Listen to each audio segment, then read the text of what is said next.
The Gauteng Provincial Government will hold a stakeholder engagement session, and this happens in Diepkloof in Soweto. And this is part of the G20 Summit awareness program. Community leaders will be briefed on the potential impact of township communities, particularly in terms of economic growth, global governance and sustainable development. This is in the lead up to the summit that happens in November. Now, the provincial government will also engage community leaders in Ormonde, Riverlea and surrounding areas as part of the broader awareness program. Here's SABC News reporter Lopang Alamu, who's got the latest for us this hour. So Lopang, great to chat as always. Talk to us about what is likely to unfold there. Policy, a very good morning. We are indeed in Soweto at the Diepkloof Community Hall, and we're expecting quite a few more community members to make their way here. As it stands, a number of people have started to make their way.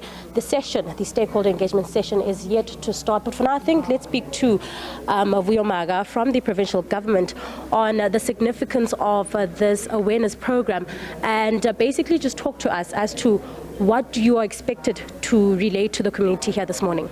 No, thank you very much for having us.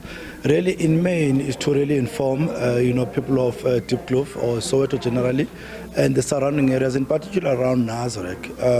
What progress have we made insofar to make sure that we are ready for, the leader summit of the G20 and some of the legacy issues that will leave behind. For example, within these particular communities, you'll find that there are, CCTV cameras that will obviously be there even post, the leader summit, and a lot of work around the street lighting, the making sure that we surface the roads and some of other things. But importantly, is to also engage them, some of the, inconveniences that they will actually experience, like the closures of the roads and all that. So people don't just wake up and the roads are closed, but we must then engage with them to say, this is where we are moving. But importantly, is to also to get a feedback from them to say maybe some of the blind spots that the government is not looking at, so that when we go back and continuously plan, we are able to infuse that work.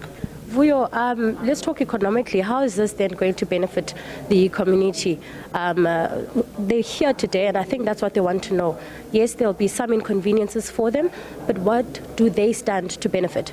No, generally, I mean, the whole G20, and I think if you go through the tourism reports, they say there'll always be secondary reports. Throughout the year, we've been bringing people in Soweto, because you remember, there've been different meetings of different ministers and all that. So we'll actually use some of the areas to come here, to dine here, to really experience the particular space. I have taken, for one, some of the journalists, for example, around Vilakazi and all that, to really experience the space. And also, one of the things that we're doing what we call the tourism package of Gauteng. So when you're in Gauteng, what else do you want to see? So if you actually attend a meeting, it ends at 1 o'clock. Where else can you go? So we are developing those apps so that also our people can be really receptive, to people that are coming here, and really paint South Africa in a very good light, because over a long time, then we're able to understand that these are the most powerful countries of the world that are coming here, and ultimately there will be investment that basically follows.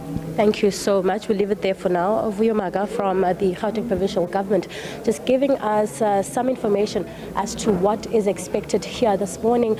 And we did hear him say that this will boost economic structures within these particular communities. We do know that Soweto is quite a community where it's really well known, and quite a number of people, over 2 million of the population. So we'll speak to the community members as soon as we get one to speak to, who will talk to us whether or not they do know about the Group of 20 Summit, what happens there, and really their thoughts on the slight inconveniences, from what we understand, that will be faced by this community policy. The engagement session is yet to start, and we'll bring you those visuals as soon as that program starts.